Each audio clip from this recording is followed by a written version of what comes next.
It came from your own mouth. Yeah, that's the Trinity. I never said that. Yes, you did. It's recorded. I didn't say verbatim. I didn't say. Oh, you want the word Trinity? The word, exact word? Yes, or something similar. Since okay, wait. Let's play your game. How about just let me play your game. Show me the word Tawheed in the Quran. Tawheed. Okay. Qul huwa Allahu ahad. Ahad is not Tawheed, and grammatically it's incorrect. But give me the word Tawheed. See, I'm gonna play your game. In the Quran. Yeah, no, in my mother's diary, in her will.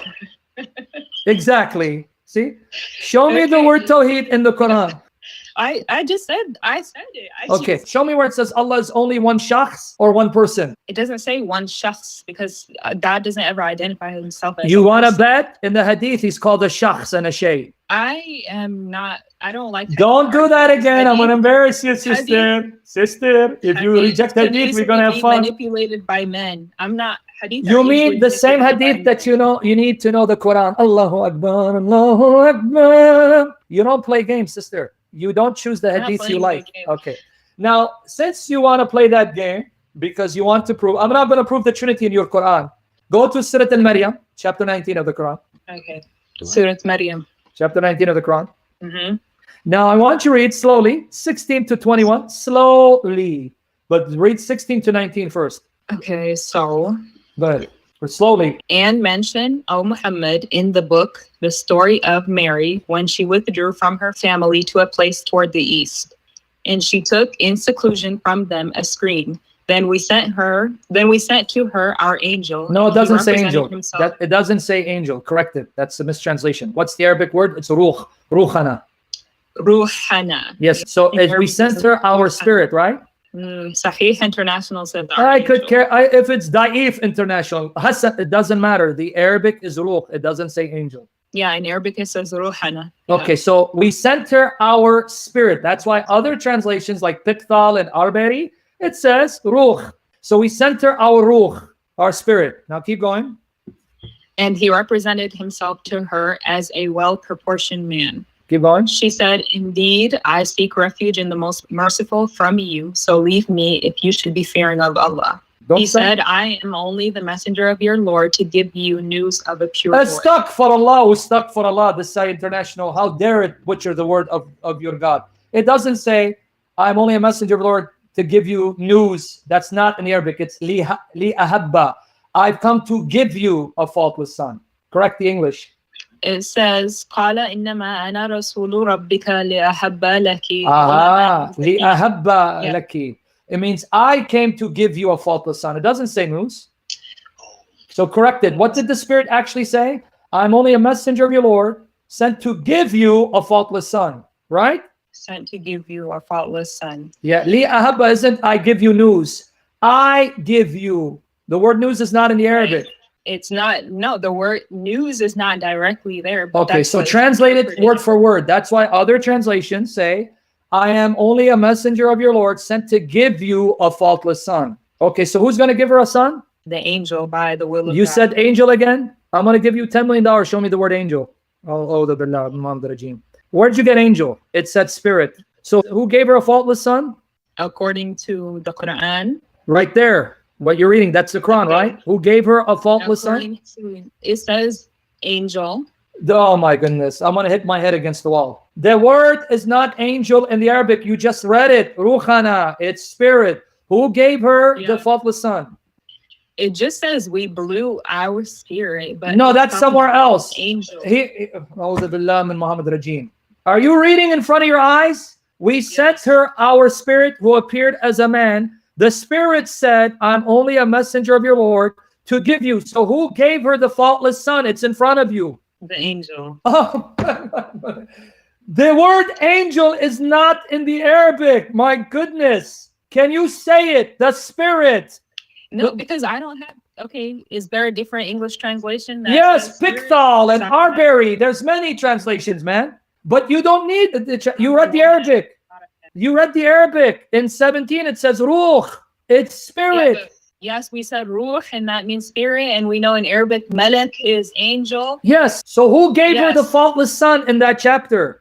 correct, but you're like, we're just taking one verse. No, I'm going to and give you other we're not verses. My goodness, you're seeing impatient. context. I'm or going to give anything you like that context. before. My goodness, I'm going to give it to you if you can answer. You haven't even answered this. Who gave her a faultless son? Ruhana. Okay, translate, please. Ruhana. Translate. The Spirit Translation, gave her a faultless son, right? our angel. See, there you go again. See, you're embarrassing yourself here. You're being recorded. About over 700 people are watching you. This is now going to be on my YouTube channel. Why are you embarrassing yourself? Be honest before God if you fear God. It's ruh, No, if we're spirit. going to talk about Quran, let's do it in Arabic because that's Okay, you gave me the Arabic. Ruh. You just said it's not the word angel. So translate ruh in English. Ruhana. What does that mean in English? Spirit. Oh, Alhamdulillah. Alhamdulillah. Okay, spirit. So who gave her a faultless son? Who gave her a faultless Oh son. my goodness, man. Are you kidding me? Because you're just trying to trap me in this question. I'm giving you the ayat. Oh my goodness. It's in front of you, 17 to 19. I am only a messenger of your Lord, sent to give you a faultless son. Who's speaking? 17 told you. The ruh, the spirit who appeared as a man. My goodness, you can't get that? The spirit who appeared as a man is an angel. No, there's not a single verse in the Quran that says this spirit is an angel. No, give it to me. Show me where it says the spirit is an angel, and show me where it says angels are spirits. I challenge you. It's not in the Quran. Okay, I'll take your word for it. Okay, so let's come back now. Who gave her a faultless son? The ruh. Can you speak English for the people who speak English? Okay, for the people that speak English, ruh means spirit. So who gave her a faultless son? Ruh, spirit. Thank you. Finally, thank you, God. Thank you. Thank you. Thank you. Finally, she said the spirit. So the spirit gave her a faultless son. Now go to Surah Al-Tahrim, chapter 66, verse 12. Now we're going to go to, you said context, right? Now I'm going to give you other verses. Go to Surah Al-Tahrim, chapter 66, verse 12. Surah Tahrim. Yeah, that's chapter 66. If you don't know the name, it's okay. Just chapter 66. Okay. Read for me, verse 12. Surah At-Tahrim, verse 12 says, okay, and the example of Maryam, the daughter of Imran, who guarded her chastity, so we blew into her garment through our angel, and she Okay, see again this damn translation, butchering of the Arabic Quran. Shame on them. It didn't say we blew through our angel. It says we blew into her of our ruh. Read the Arabic again. Yeah, fihi min ruhana. Okay, so what did Allah breathe into her? Ruhana. And what is that again for you? What did He breathe into her? What's ruhana? In English, ruhana means spirit. Okay, so what did Allah breathe into Mary? Ruhana. This girl. I am Swahili. I don't speak Arabic. Translate. What did Allah breathe into her? English. Oh, okay. If you don't speak, then I would say Allah wrote spirit. Okay, see? So easy. Everyone heard you. Spirit. Allah blew His spirit into her, right? That's the direct translation. Yes, good. Okay.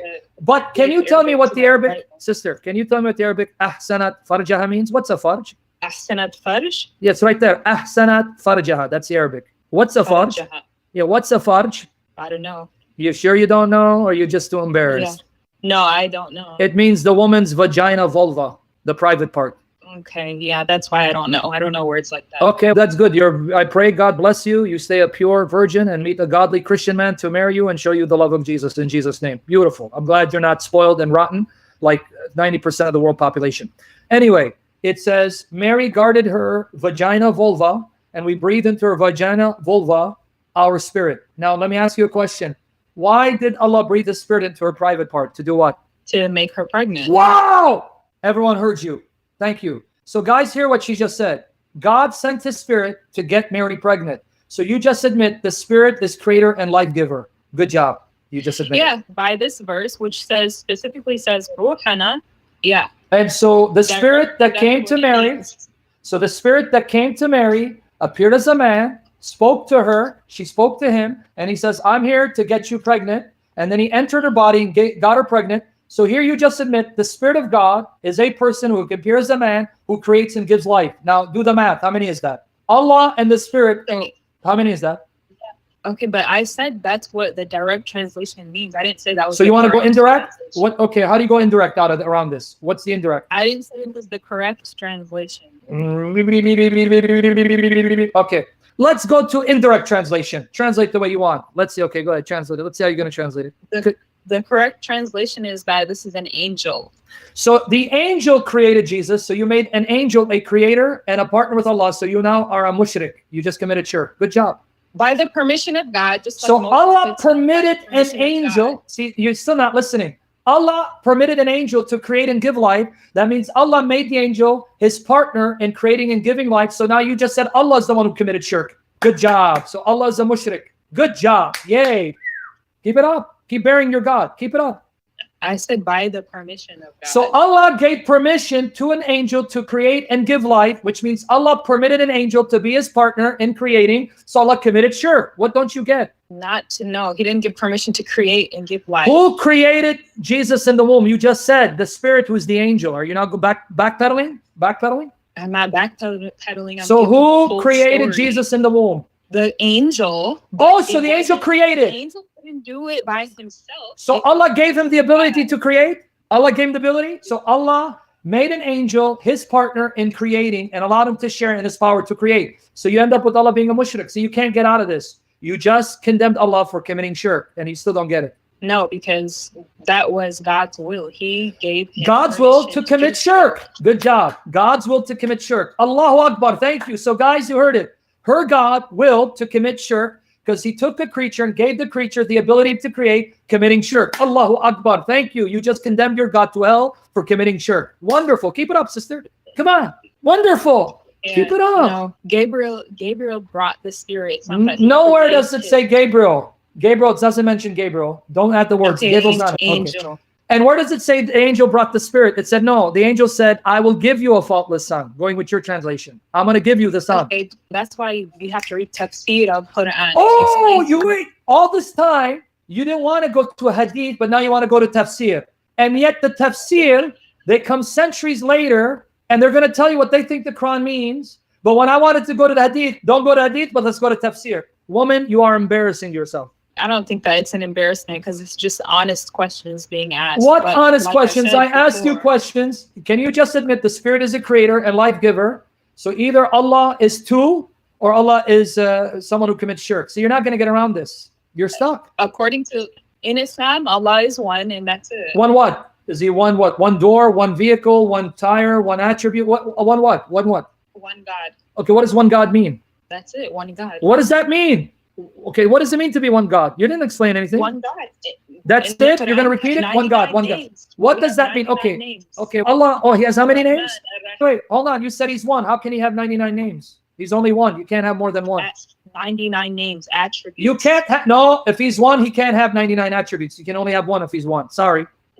No, that's not true. Oh, thank He you can for be laughing. forgiving. Laugh with me, sister. Let's laugh together. That's my point, and you're still not getting it. To say God is one doesn't tell me what that means, because you can have God being one in one way, but being more than one in another way, and you still don't get it. And you just proved my point, and you still don't get it. Exactly. Just because God is one doesn't mean that that one God can't be a plurality. Since you believe the one God has a plurality of names and still can be one, so why can't he be a plurality of persons and still be one God? You're not getting it.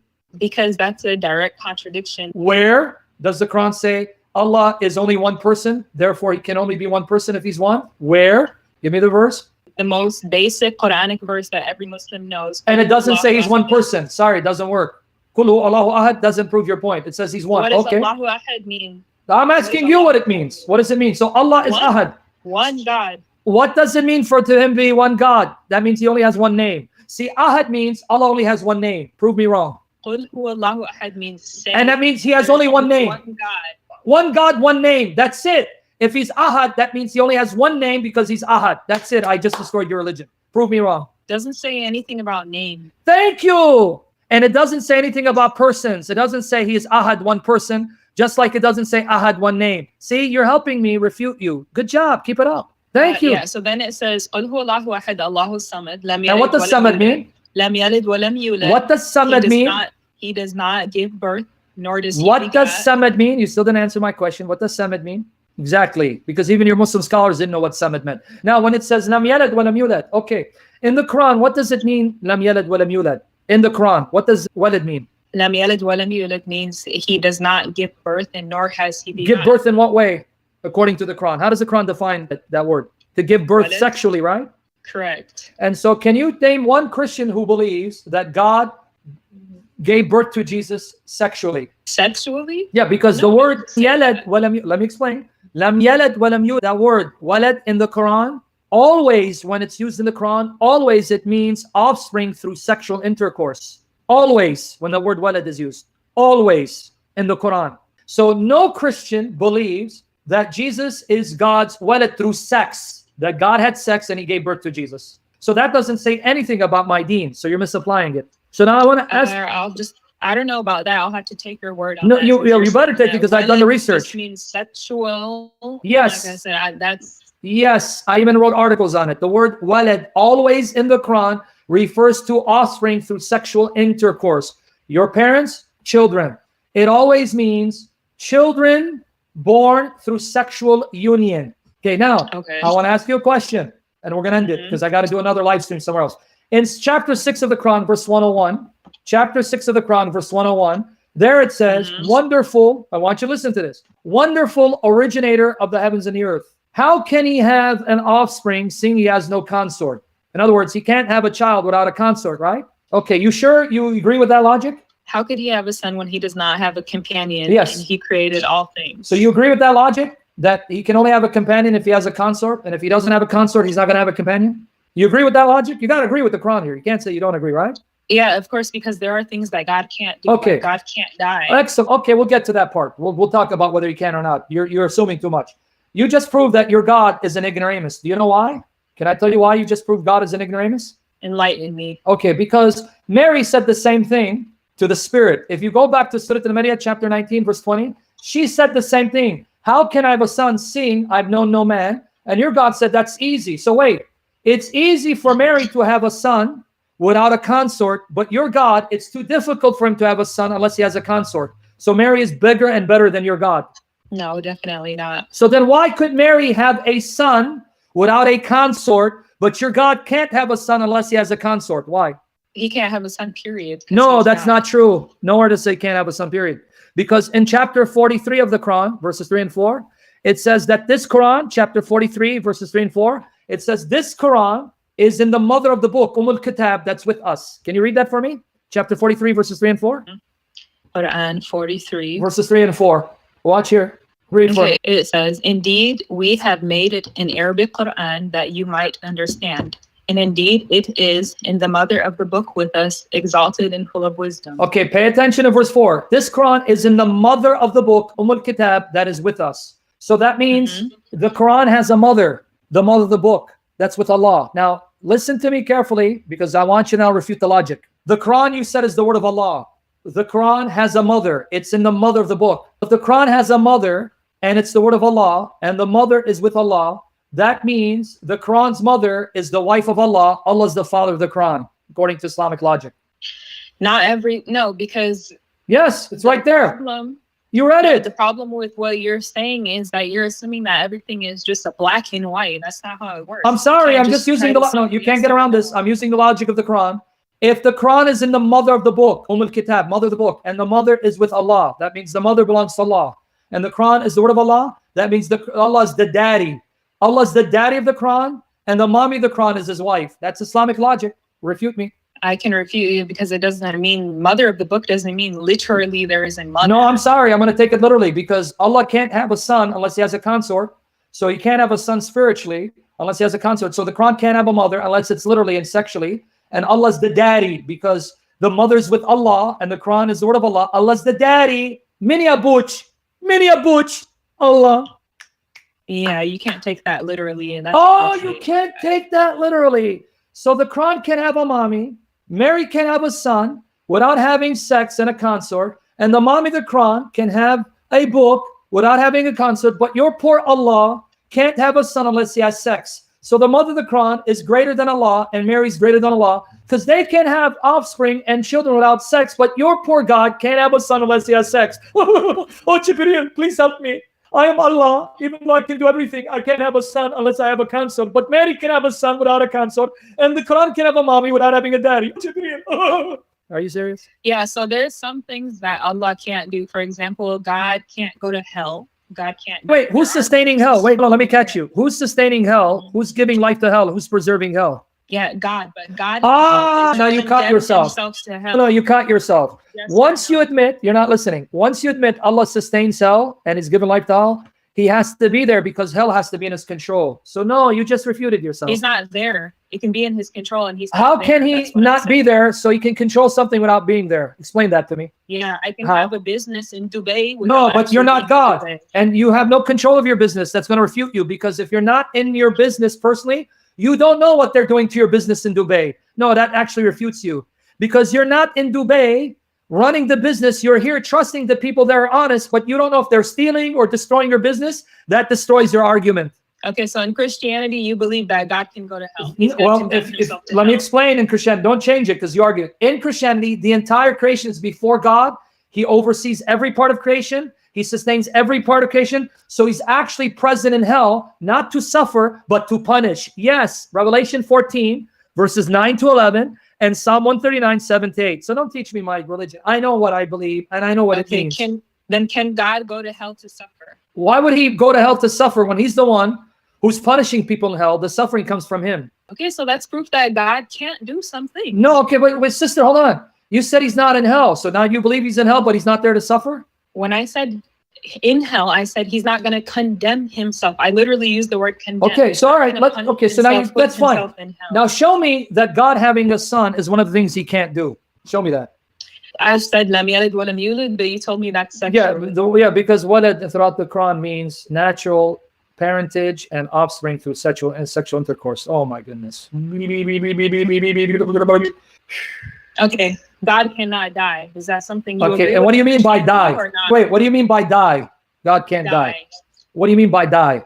The Father, the Son, the Holy Ghost. What do you mean by die? You're not answering the question. What do you mean by die? As in die. What? There is no explanation. Yeah, there is. Die. There's different explanations here. I'll give you an example because you still don't get it. In Surah Al-Baqarah, chapter 2, verse 154, it says the martyrs, the shaheed, who are killed, say not they're dead. They're not dead, but they're alive. So they didn't die? Say they're not dead. They're not dead, they are alive, though you perceive not. That's what Surah Al-Baqarah, chapter 2, verse 154 says. So are they dead or they're not dead? That's what was perceived. Okay, so they didn't die? That's what was perceived. But it said they're killed. What are you talking about? So that's what I'm saying. Explain death. Death, if you mean death ceasing to exist, even human beings that die don't cease to exist. If you mean death, that God can become man and have that physical body put to death and still be alive, he can do that. And he did it in Jesus Christ. So what do you mean by death? Meaning, okay, you said the Son, right? The Son came down, he died. What about the Father? Can the Father didn't become man. If the Father became man and chose to die human death, yes. If the Spirit became man and chose to experience human death, yes. But the Father and the Spirit did not become men. Jesus did, and as a man, he experienced human death, but he was still alive and didn't cease to exist. So according to you, the Father, the Son, and the Holy Ghost can all die. According to let me repeat it again. If the Father wanted to become man and experience a human death, he could do that. If the Spirit wanted to become man and experience human death, he could do that. The Son chose to become man. He experienced human death, but he was still ever living and never ceased to exist. I just answered the question, yes. You said the Son chose to become man. Yes, John 10, 17, 18. I thought it was the Father sent to the Son. Are you like mentally challenged? You thinking that because the Father sent him, that he was forced against his will? The Father sent the Son, and the Son perfectly against his will. What? I didn't say forced. Okay, so yeah, the Son chose to die. John 10, 17, 18. For this reason, the Father loves me, because I lay my life down of my own accord. No one can take it away from me. Mm-hmm. Yes, he chose. John 10, and that's 17. why he said, God, why have you forsaken me? You want to go back to that? You want me to embarrass you with that again? Do you know the context of that? Do you know the context of Mark 15:34? What he's going? No, no. Let me tell you why there's no contradiction. Because being an ignoramus, you don't know where he's quoting from. Mark 15:34. My God, why have you forsaken me? He's quoting Psalm 22, verse 1. Can I now explain to you what he means, so you don't make that stupid argument again? Sure. Okay, let's go to Psalm 22, verse 1. Mm-hmm. That's what he's quoting. Okay, let's go there. So he's just quoting. No, if you let me finish the point, you're going to get school. If you let me finish the point, you're going to get school. Here's what he's quoting, Psalm 22, verse 1. Psalm 22 verse 1, to the chief musician said to the deer of the dawn, a psalm of David, my God, why have you forsaken me? Now let's finish it. Why are you so far from helping me from the words of my groaning?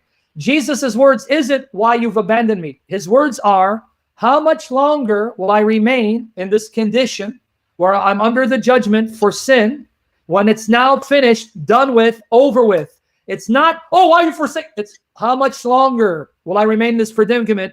It's all finished. The sin debt has been paid. It's over. And then guess what happens when Jesus said that? The darkness was removed because God answered him. Son, it is over. Time to come home. That's when he says, Father, into your hands I commit my spirit. So it's not, oh my God, why'd you forsake me, Father? No, it's, Father, all things are finished. I have fulfilled your will.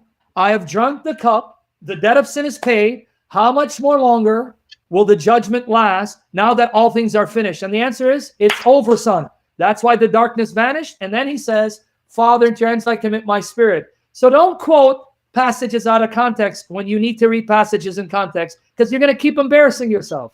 That's fine. I won't quote passages out of context, but even the way that you just explained it right now, it sounds like a father or a God talking to a human. It doesn't sound like two gods that are all knowing. And I don't believe they're two gods. Number one, I don't believe they're two gods, two persons. And why can't one speak to the other, especially Jesus trying to signify to people in front of him, I am fulfilling the prophecy, and now see that the Father hears and does everything I ask. That's actually a sign from Jesus to show he's the Almighty Son who gets whatever he wants because the Father does everything that the Son asks. What are you talking about? But now it's going to be a sign that he says, yes, because did God answer him right away and remove the darkness? Yes or no? That's a sign that I am the Almighty Son of God who gets whatever I want from the Father because the Father always does what I ask.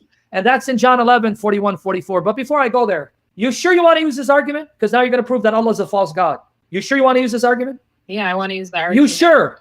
It's Arabic, right? Yeah, Arabic, right? My art. I know Arabic. Go to Surah Al-Baqarah. You just destroyed Allah. You just destroyed Allah and buried Allah. Yes, you did. Go to Surah Al-Baqarah. Go to Surah Al-Baqarah. Allahu Akbar. Go to Surah Al-Baqarah, chapter 2, verse 157. 157. 157? Yes, because you just destroyed Allah because your God prays. Who does he pray to? Read for me the Arabic, slowly. Surah chapter 2, verse 157. Ulaika alayhim salawatun.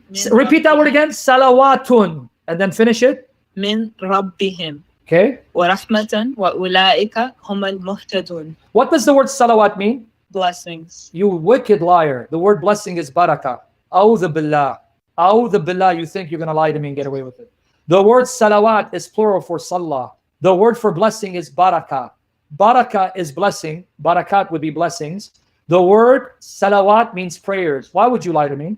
Yeah, I'm not lying. I'm reading Sahih International. Forget Sahih International for the love of your God. What is the word prayers in Arabic? Say the word prayers in Arabic. Say it again. Salah. And then what's salawat? Prayer is plural. So you just admitted. It says the prayers of your Lord is upon them.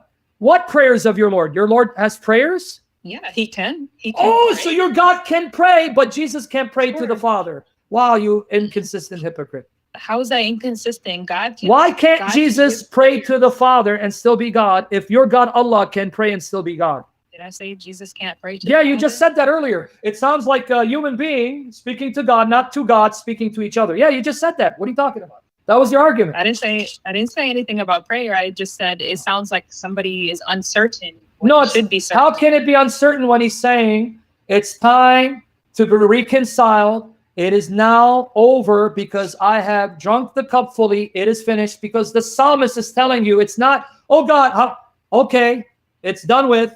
Time to come home. You can ask a question, not because you're looking for an answer, but ask a question in order to put someone on the spot or to get your request. In other words, I'll give you an example. How much longer are you going to be stupid?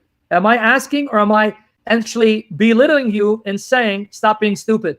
Okay, is there another verse in the Bible that is like what you said? Yes, all over the Bible and the Quran. In the book of Quran, when Abraham asked Allah to show him how he gives life to the dead, didn't Allah ask him a question? Why? Do you doubt? Why was he asking a question? Why do you doubt? Because he's testing his faith. Oh, but why does he ask? Sure sounds like Allah's a human being who's asking a human being to help him understand the question. No, he knows, but he's helping him understand. Oh, that but when he- Jesus Okay. asks questions, it immediately assumes he's ignorant. You see your inconsistency again? The difference is that you're saying Jesus is God. But Allah's God. Allah's the one who's telling Abraham, why are you doubting me? Correct. So how can Allah ask? I thought he's God. He knows everything. He does know everything. Why is he asking? He's not asking out of ignorance. Oh, but Jesus must be asking out of ignorance. You see why you're inconsistent? If you like the work we do, please consider giving this video a thumbs up to help spread its reach and save more Muslims, atheists, and non-Trinitarians on YouTube. If you're not subscribed, we would love to have you on our team. It's completely free. God bless you all.